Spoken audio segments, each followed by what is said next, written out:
Hello students, आज हम aliphatic कार्बनिक यौगिकों के IUPAC नामकरण के मुख्य 5 नियमों की चर्चा करेंगे। इन 5 नियमों के द्वारा आप किसी भी एलिफेटिक कार्बनिक यौगिक का IUPAC नामकरण आसानी से कर पाएंगे। तो देखते हैं इन नियमों को। सबसे पहला नियम है बेटा, कार्बन परमाणुओं की लंबी मुख्य श्रृंखला का चयन।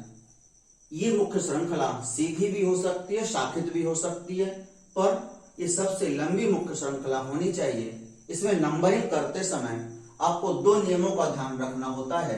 पहला है निम्नतम योग नियम, जब केवल पार श्रृंखलाएं जुड़ी हो तब के लिए निम्नतम योग नियम। देखिए निम्नतम योग नियम क्या कहता है। ये नियम ये कहता है कि यदि किसी मुख्य श्रृंखला पर समान दूरी पर, किसी भी मुख्य श्रृंखला में समान दूरी पर एक से ज्यादा पार श्रृंखलाएं हैं, तब आप उस मुख्य श्रृंखला का चयन करते हैं जिसमें नाम में प्रयुक्त अंकों का योग न्यूनतम हो।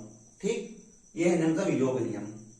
दूसरा अधिकतम पार श्रृंखला का नियम। इसमें क्या है, इसमें यह है कि जब समान दूरी की एक से ज्यादा मुख्य श्रृंखलाएं होती, ठीक है, किसी भी कार्बनिक यौगिक में समान दूरी की एक से ज्यादा मुख्य श्रृंखलाएं होती हैं, तब आप उस मुख्य श्रृंखला का चयन करते हैं इसमें एक बहुत ज्यादा से ज्यादा अधिकतम पार श्रृंखलाएं होती, ठीक है ना, इसमें अधिकतम पार श्रृंखलाएं होती हैं, आप उस मुख्य श्रृंखला का चयन करते हैं। ठीक है, तो ये फर्स्ट नियम, ये केवल उस कंडीशन के लिए है जब आपके पास केवल साइड चेन के रूप में एल्किल मूलक जोड़े हैं। ठीक, दूसरा, अब यदि साइड चेन, यदि आपके कार्बनिक यौगिक में प्रतिस्थापी, द्विबंध, त्रिबंध, क्रियात्मक समूह है, उस कंडीशन में आप क्या करेंगे। ठीक है, उसके लिए रूल है बेटा, सेकंड रूल, प्रतिस्थापी, द्विबंध, त्रिबंध या क्रियात्मक समूह को मुख्य श्रृंखला में शामिल करना। आप ये ध्यान रखते हैं कि जो भी प्रतिस्थापी है, द्विबंध है, त्रिबंध है या क्रियात्मक समूह है, उसे आप मुख्य श्रृंखला में जरूर शामिल करते हैं, चाहे आपकी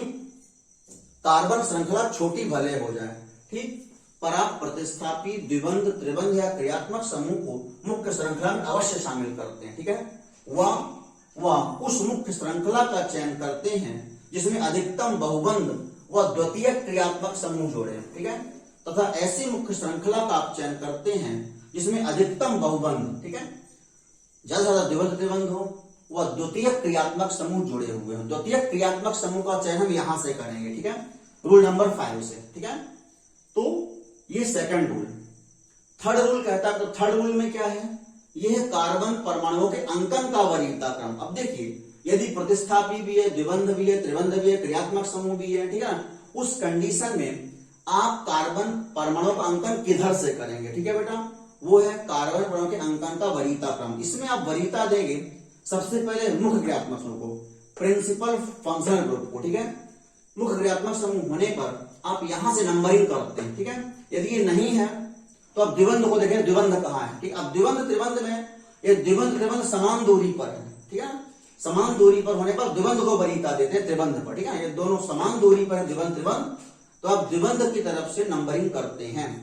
पर दूरी असमान है, तब जो भी नजदीक होगा वहां से आप नंबरिंग करते हैं, चाहे द्विबंध चाहे त्रिबंध। ठीक है, इसके अलावा यदि ये तीनों में नहीं है, प्रतिस्थापी है, तो प्रतिस्थापी जहां से नजदीक होगा वहां से आप नंबरिंग करें। प्रतिस्थापी भी नहीं है तो पार श्रृंखला, जहां से पार श्रृंखला नजदीक होगी वहां से आप नंबरिंग करेंगे। ठीक है, तो यह है कार्बन परमाणुओं के अंकन का वरीयता क्रम।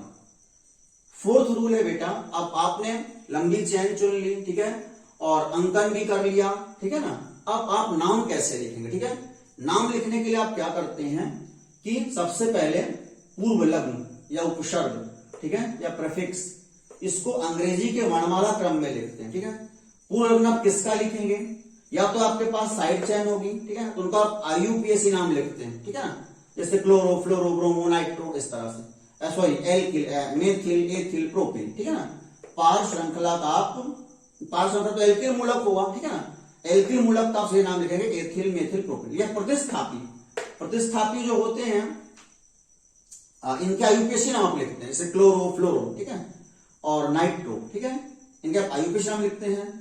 द्वितीय क्रियात्मक समूह को आप लिखते हैं पूर्व लग्न। ठीक है, सेकेंडरी फंक्शनल ग्रुप जो होता है उसका आप लिखते हैं बेटा पूर्व लग्न या प्रेफिक्स, अंग्रेजी के वर्णमाला क्रम में। ठीक है, सबसे पहला काम आप ये करते हैं। इसके बाद रखते हैं शब्दमूल को।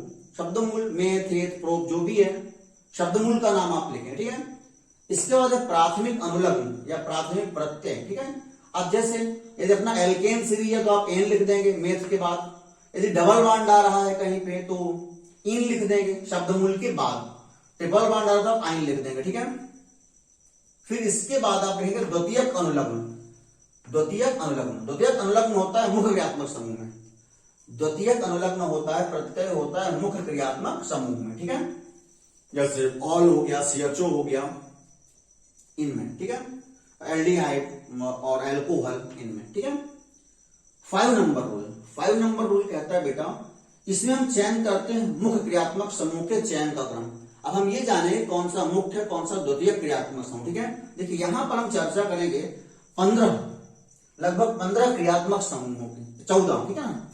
14 क्रियात्मक समूह की हम चर्चा करेंगे। इसमें जो क्रियात्मक समूह आपके कार्य में पहले आएगा वो होगा प्रिंसिपल फंक्शनल ग्रुप या मुख्य क्रियात्मक समूह। जो बाद में आएगा वो होगा द्वितीयक क्रियात्मक समूह या सेकेंडरी फंक्शनल ग्रुप। जैसे देखिए, यदि आपके कार्बनिक में COOH व COX दोनों चीजें हैं, ठीक है, तो ये होगा मुख्य क्रियात्मक समूह। इसका आप सफिक्स लिखेंगे, ठीक है।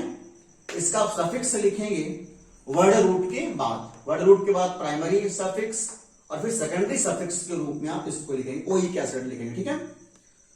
और यदि ये है अपना, मतलब इसके साथ ये भी जुड़ा है तो ये आपका होगा सेकेंडरी सफिक्स।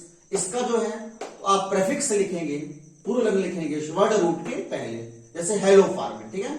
इसका पूर्व लग्न हेलो फॉर्मेट, ठीक है। तो ये मुख्य क्रियात्मक समूह के चयन का क्रम।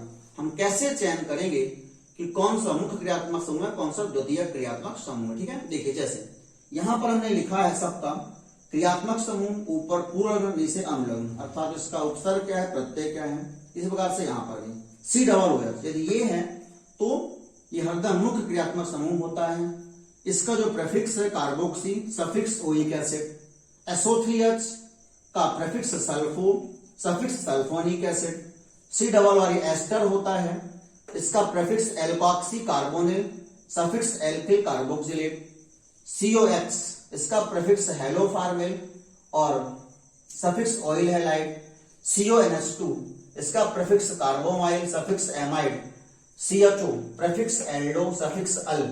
CN प्रेफिक्स साइनो और suffix nitrile. CO prefix keto या ऑक्सो, सफिक्स ओन, ठीक है। फिर OH का prefix hydroxy, suffix ol. SH का प्रेफिक्स मर्केटो, सफिक्स थायोल। और NH2 का प्रेफिक्स भी एमीन है, सफिक्स भी एमीन है। फिर आपका ये डबल बॉन्ड है, आप ये जानते हो, तो प्राइमरी सफिक्स है इन, ये इन हो गया। ट्रिपल बॉन्ड है तो आइन हो गया, ठीक है, ये एजो। तो इस प्रकार से 5 रूल्स हैं जिनके द्वारा आप किसी भी एलिफेटिक कार्य का IUPAC नामकरण आसानी से कर सकते हैं। एक सिंपल एग्जांपल मैं यहां पर आपके सामने देख रहा हूं बेटा, दे रहा हूं, ठीक है। देखेंगे जैसे आपका कोई यौगिक ऐसा है, CH3 है, ठीक है। फिर यहां पर CH है, ये OH है, ठीक है। फिर CH है, CH3 है, ठीक है, और ये CHO, ठीक। आपको यौगिक का नाम लिखने के लिए कहा गया।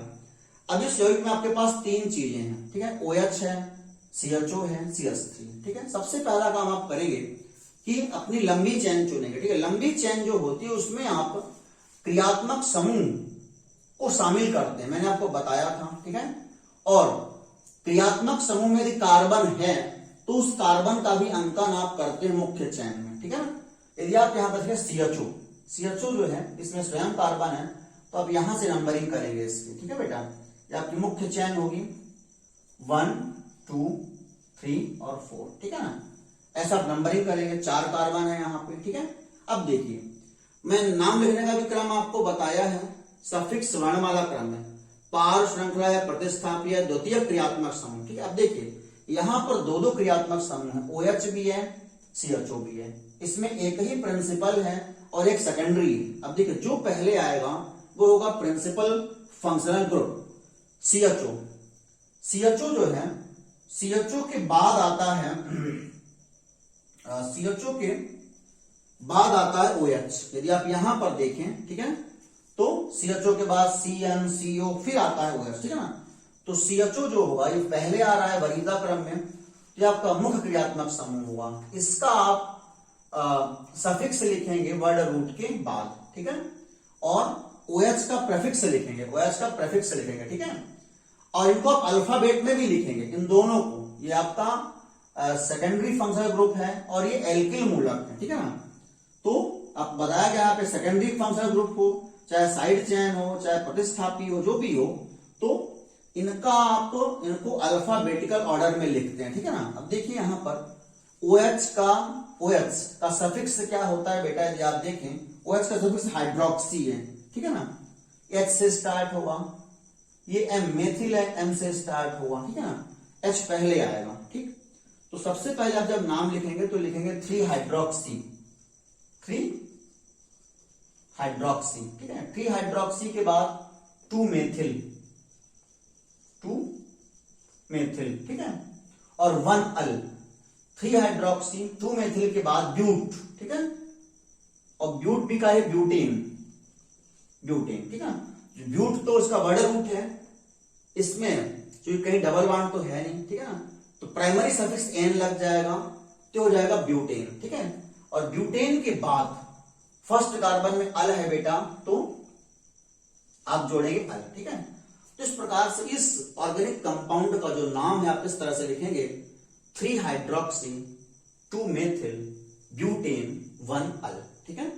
तो ये 5 नियम जो है बेटा, इनका आप स्क्रीनशॉट ले सकते हैं, ठीक है, और इन्हें तैयार कर लेंगे। ये आपके एलिफेटिक कार्ययोजकों के IUPAC नामकरण के लिए बहुत उपयोगी साबित होंगे। इन्हें आप जरूर तैयार करेंगे, और प्लीज वीडियो अच्छा लगे तो इसे लाइक करेंगे, शेयर करेंगे, और प्लीज चैनल को सब्सक्राइब करेंगे। धन्यवाद।